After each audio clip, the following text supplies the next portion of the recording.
এই খানকা শরীফের যিনি দায়িত্বে আছেন পীর সাহেব, যখন এসে দেখলাম মাহফিল হবে না এই কথাটা শোনার সাথে সাথে কয়েক ফোঁটা চোখের পানি ফেলে আপনাদের সামনে যখন কথাটা বলেছিল, আমার মনের ভিতরে তখন মনে হলো এই চোখের পানি আমার আল্লাহ সাথে সাথে কবুল করে নিয়েছেন। জোরে বলেন সুবহানাল্লাহ।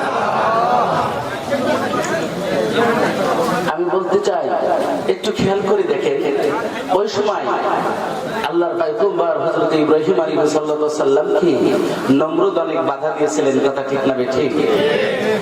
আমার নবী আপনার নবীকে যখন হযরত মুহাম্মদ রাসূলুল্লাহ সাল্লাল্লাহু আলাইহি ওয়াসাল্লামকে ইসলামের দাওয়াত দিতে গিয়েছিলেন, উতবা, শাইবা, আবু জাহেল, আবু লাহাব, ওয়ালিদ বিন মুগীরা কাফেররা বাধা দিয়েছিলেন। আল্লাহ তাআলা সূরাতুল আনফালের ভিতরে 9 নম্বর পারার ভিতরে বলছেন, ওয়া ইয়ামকুরু বিকাল্লাযীনা কাফারু লিইসবিতুকা আও ইয়াকতুলুকা আও ইয়াখরুজুকা ওয়া ইয়ামকুরুনা ওয়া ইয়ামকুরুল্লাহ আল্লাহু খায়রুল মাকিরিন। জোরে বলি আল্লাহু আকবার। আল্লাহ রাসূলের প্রতি 3টা ষড়যন্ত্র করেছিলেন। কয়টা? 1 নম্বর ষড়যন্ত্র করেছিল রাসূলুল্লাহ সাল্লাল্লাহু আলাইহি ওয়াসাল্লামকে, ওয়া ইয়ামকুরু বিকাল্লাযীনা কাফারু লিইসবিতুকা আও ইয়াকতুলুকা আও ইয়াখরুজুকা, প্রথমে দেশ থেকে দেশান্তর করা হবে। পেরেছিল করতে? তারপরে বলা হলো মেরে দেওয়া হবে। মারতে পেরেছে? তারপরে 3 বছরের জেলখানায় আটকায় রেখেছিলেন। উতবা, শাইবা, আবু জাহেল, আবু লাহাব, ওয়ালিদ বিন মুগীরা যখন বলল 3 বছর পরে মুহাম্মদকে আজকে রাতে মেরে দেওয়া হবে, যারা মারার ষড়যন্ত্র করেছিল তারাই তো আবু জেহেলের গর্দান কাটতে চেয়েছিল, কথা ঠিক না ঠিক? তার আগে কি সত্য নজির দিই, নমরুদকে জুতার বাড়িতে দুনিয়া থেকে বিদায় হয়েছিল। এবং শুধু তাই নয়, ডব্লিউ বুশকে আপনারা সবাই চেনেন। ডব্লিউ বুশ যখন বড় পীর আব্দুল কাদের জিলানী রাহমাতুল্লাহ আলাইহির মাজারে যখন বোম্বিং করেছিলেন, ওই সময় একটি জুতার বাড়িতে ডব্লিউ বুশকে দুনিয়া থেকে বিদায় দিয়েছে। সেই জুতাটাকে কোটি কোটি টাকা মূল্য দিয়েছে এই মুসলমানরা। আল্লাহু আকবার। কথা ঠিক না বেশি? এখনো আল্লাহ তাআলা বলতেছেন, আলা ইন্না আউলিয়া আল্লাহি লা খাউফুন আলাইহিম ওয়া লা হুম ইয়াহজানুন। বলি আল্লাহ তো আল্লাহর বন্ধু, কথা ঠিক না বেশি? আমি মূল সাবজেক্ট নিয়ে আলোচনা করব, তাই মন মানসিকতা নিয়ে এসেছি। আমার টাইম হলো 20 মিনিট। আমার সাবজেক্ট হলো সত্য মানুষকে বাঁচায়, মিথ্যা মানুষকে ধ্বংস করে। আমি একটি হাদিস বলে সরাসরি আলোচনায় চলে যেতে চাই। তার আগে আমি বলতে চাই, আপনারা তো ওলির দরবারে আছেন, কথা ঠিক না ঠিক? আল্লাহর ওলিরা কার বন্ধু? যারা আল্লাহর বন্ধু হয়ে যায়। শামসুজ্জোহা পার্কে আমি ছোট্টবেলায় মাহফিল শুনতে গেছিলাম আবুল কাহার সিদ্দিক আল কুরাইশি সাহেবের। ওই দিন প্রচন্ড ঝড় হয়েছিল। আমার মনে পড়ে, আমার বয়স মাত্র 6 থেকে 7 বছর। ওই দিন বলেছিল, তোমরা এই পার্ক থেকে কেউ বাইর হবে না। যারা বাইর হয়েছিল তারা ক্ষতিগ্রস্ত হয়েছিল, এবং যারা ছিল তারা, আমি ছিলাম ওই পার্কে, আমি নিজে সাক্ষী দিচ্ছি, একটু ঝড় আমরা বুঝতেও পারি নাই। জোরে বলে সুবহানাল্লাহ। গাড়ি নিয়ে আসার বেলা দেখছি রাস্তায় অসংখ্য অগণিত গাছ, বড় বড় গাছ পড়ে আছে, অথচ আল্লাহর ওলির এরিয়ার ভিতরে ছিলাম। আমরা তো ওই ঝড় বৃষ্টি বুঝতে পেরেছিলাম না। এই জায়গাটা আল্লাহর ওলির জায়গা। এই জায়গায় যত ঝড় আসুক না কেন, আমার আল্লাহ বলতেছেন, পৃথিবীর মানুষের চক্রান্ত যত বড়, আমার চক্রান্ত তত তুচ্ছ। জোরে বলি সুবহানাল্লাহ। রাসূলুল্লাহ সাল্লাল্লাহু আলাইহি ওয়াসাল্লাম সাহিল ইবনে সাঈদ রাদিয়াল্লাহু তাআলা আনহু ইয়াদমান লিমা বাইনা লাহইহি ওয়া মা বাইনা রিজলাইহি আকমাল্লাহুল জান্নাহ। জোরে বলে আল্লাহু আকবার। লা নাফিনা ফিহা আতাবা লা ইয়াযুকুনা ফিহা বারদান ওয়া লা শারাবা ইল্লা হামিমা ওয়া গসাবা জাযাআ ওয়াফাকা ইন্নাহুম কানু লা ইয়ারজুনা হিসাবা। আমি কয়েক টুকরো কোরআনের আয়াত পড়লাম রে বাজান, এক টুকরো হাদিস পড়ছি। রাসূলুল্লাহ সাল্লাল্লাহু আলাইহি ওয়াসাল্লাম আসিদকু ইউজি ওয়াল কিযবু ইউহলি। রাসূলের হাদিস হলো সত্য মানুষকে বাঁচায়, মিথ্যা মানুষকে ধ্বংস করে। কথা ঠিক না বেঠিক? এই সাবজেক্ট নিয়ে আলোচনার ভিতরে ঢুকে পড়বো। 20 মিনিট আলোচনার মাত্র টাইম দেওয়া হয়েছে। আমি একটু পুরো হাদিস বললাম। আন সাহিল ইবনে সাঈদ রাদিয়াল্লাহু তাআলা মা ইয়াতমালি মা বাইনা লাহইহি ওয়া মা বাইনা রিজলাইহি আকমাল্লাহুল জান্নাহ। আল্লাহ রাসূল বলতেছেন, দুইটা জিনিসের হেফাজত যে ব্যক্তি করবে, আমি রাসূল তার জন্য জান্নাতের জামিনদার হয়ে যাব। এক নাম্বার হলো দুই চোখের মাঝখান জিহ্বা। দুই চোখের মাঝখান জিহ্বা।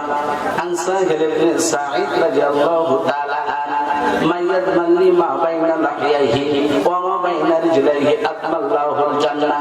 আল্লাহ রাসূল বলতেছেন, আমি জান্নাতের জামিনদার হয়ে যাব দুই উরুর মাঝখান যে লজ্জা স্থান হেফাজত করলো। আরেকটি হাদিস বলেছি, আন ক্বালা রাসূলুল্লাহ সাল্লাল্লাহু আলাইহি ওয়াসাল্লাম আসিদকু ওয়াল কিযবু ইউহলি। এই একটু ছোট্ট একটি হাদিস দিয়ে আলোচনার ভিতরে ঢুকতে চাই রে আব্বাজান। তার আগে আমি বলতে চাই, আমি গভীর মনোযোগ দিয়ে আপনাদের বলতে চাই যে সত্য কথা বলে অবশ্যই সে একদিন উদ্ভাসিত হবে। কথা ঠিক না বেঠিক চেয়ারম্যান সাহেব? একজন আল্লাহর ওলির মহিলা, আমি আল্লাহর ওলির একটি ঘটনা বলতে চাই। মহিলাটা জীবনে মিথ্যা কথা বলে নাই। 3 জন দুষ্কৃত মানুষ ওই মহিলাটাকে মিথ্যা অপবাদ দিয়েছিলেন, তবু ওয়ালা তাকরাবুজ জিনা ইন্নাল ফাহিশা। আল্লাহ তাআলা বলতেছেন, জিনা ব্যভিচারী ফাহিশা কাজ যে ব্যক্তি করে সেই ব্যক্তি ফিনারে জাহান্নাম। কথা ঠিক না বেঠিক? আল্লাহর ওলি মহিলাটা জীবনে জিনার কাজ করে না, জিনাও করে নাই। 3 জন মিথ্যা অপবাদ দেওয়ার কারণে ওই মহিলাটাকে, মহিলার স্বামী গলা পর্যন্ত পুঁতে পাথর দিয়ে মেরে দুনিয়ার থেকে বিদায় দিতে চায়। আর মহিলাটা আল্লাহ রাসূলের হাদিস পড়েছে, ক্বালা রাসূলুল্লাহ সাল্লাল্লাহু আলাইহি ওয়াসাল্লাম আসিদকু ইউজি ওয়াল কিযবু ইউহলি। আমি রাসূলের হাদিস পড়েছি, জীবনে মিথ্যা কথা বলি নাই। আমি অবশ্যই জয়লাভ হব, রাসূলের হাদিস অবশ্যই সত্যি হবে। কথা ঠিক না বেঠিক? 3 জন ব্যক্তি স্বামীকে নিয়ে গলা পর্যন্ত পুঁতে ফেললেন, চতুর্দিক থেকে পাথরের আঘাত শুরু করে।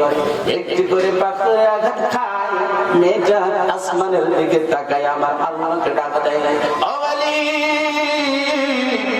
আমি তো গুনাহ করি না, আমার চতুর্দিক থেকে পাথরের আঘাত করে, তুমি কি দেখো না? এমনি ভাবে পাথর দিয়ে মারতে মারতে পাথরের তলদেশে ঢেকে ফেললেন। আল্লাহর ওলি জিকির করতেছেন, লা ইলাহা ইল্লাল্লাহ, জোরে লা ইলাহা ইল্লাল্লাহ, লা ইলাহা ইল্লাল্লাহ মুহাম্মাদুর রাসূলুল্লাহ। এই জায়গায় জিকিরের তালকিন দেওয়া হয়। কথা ঠিক না বেঠিক? আল্লাহর ওলি যখন জিকির করতেছেন, একজন ব্যবসায়ী রাস্তার পাশ দিয়ে যায়, মানুষ দেখতে পায় না, শুধু আল্লাহ নামের জিকির শুনতে পায়। ব্যবসায়ীটা চিন্তা করে, কোন জায়গায় রে জিকিরের শব্দ শোনা যায়? লক্ষ্য করে দেখে পাথরের তল থেকে একজন মহিলার কণ্ঠে জিকিরের আওয়াজ আসতেছে। পাথরটা যখন সরায়, পাথরটা একটু পাতলা হয়ে গেছে। মেয়েটা চিৎকার দিয়ে কান্না দেয়, ও ধর্মের আব্বা, আব্বা গো, আমারে বাঁচা, বাঁচা, পাথর সরে যায়। আব্বা বলে ডাক দেয়। আব্বা আব্বা করে যখন ধর্মের আব্বা বলে ডাকার সাথে সাথে হাত ধরে কান্দে, মেয়েটা চিৎকার দিয়ে কান্দে, বলে মনে হয় যেন আমার রব ছিঁড়ে যায়। ও ধর্মের আব্বা, আমারে বাঁচাও। আল্লাহ রাসূল বলতেছেন, আসিদকু ইউজি ওয়াল কিযবু ইউহলি। মনে আছে তো আপনাদের? সত্য মানুষকে বাঁচায়, মিথ্যা মানুষকে।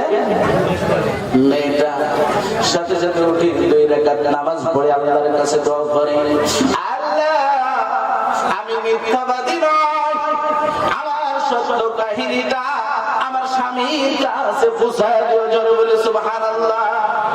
এই তিনজন দুষ্টু বন্ধ হয়ে গেছে বাড়ি যেতে যেতে, জোরে বলবেন না সুবহানাল্লাহ। তিনজন যখন অন্ধ হয়ে যায়, এই মেয়েটা ব্যবসায়ীর বাড়িতে থাকা শুরু করেছে। আস্তে আস্তে যখন পুরো শরীরের ব্যথাটা ভালো হয়ে যায়, ওই দুষ্টু ধর্মের আব্বা বলেছিল, দুষ্টু বলে আমি তোমার সাথে বিয়ে করতে চাই। মেয়েটা চোখের পানি ফেলে দিয়ে কান্দে আর বলে, ও ধর্মের আব্বা, আমার স্বামী রয়েছে, আমারে আঘাত কইরেন না, আমার সাথে কোনো খারাপ আচরণ কইরেন না। যখন পাথর থেকে তোলে বারবার আব্বা আব্বা বলে ডাক দিয়েছি। জোরে বলে সুবহানাল্লাহ। গভীর মনোযোগ, গভীর রজনী রাত্রে যখন ওই মেয়েটাকে যখন ওই দুষ্ট লোকটা আক্রমণ করতে যায়, মেয়েটা আল্লাহ নামের তাকবীর দিয়ে জমিন থেকে বাইরে হয়ে পড়ে। জোরে বলে সুবহানাল্লাহ। এই লোকটা যখন আক্রমণ করে, লোকটা পড়ে সাথে সাথে মাথা ব্যথা হয়ে যায়। জোরে বলে আল্লাহু আকবার।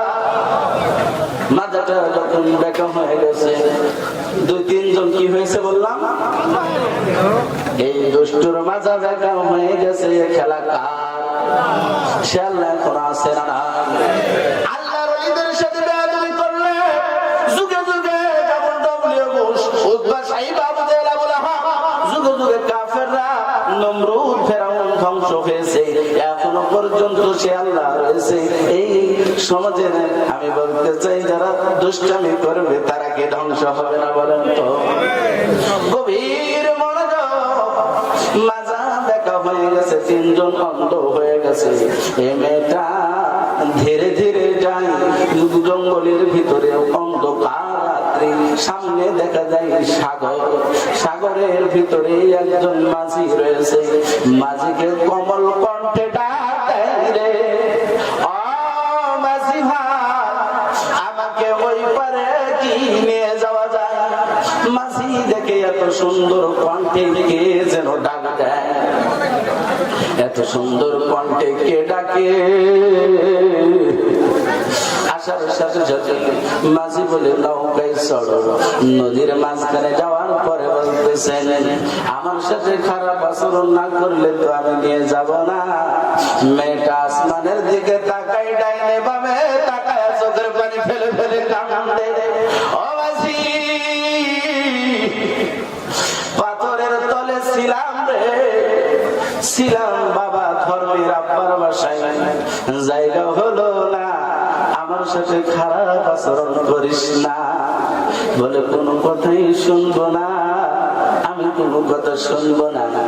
এমন অবস্থায় মাঝি যখন আক্রমণ করে, ডাকা দেয়, ও সাগরের কুমির, যে কুমির মানুষ খায় সেই কুমিরকে ডাক দেয়, জীবন দিব রে, ঈমান দিব না,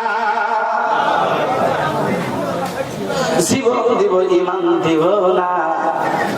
কুমিরে লাফ মারার সাথে সাথে আল্লাহর ওলিকে কুমিরে মুখে করে ধরে রেখেছে। জোরে বলে সুবহানাল্লাহ। এই মাঝি পুরো শরীরে ঘা পচরা হয়ে গেছে।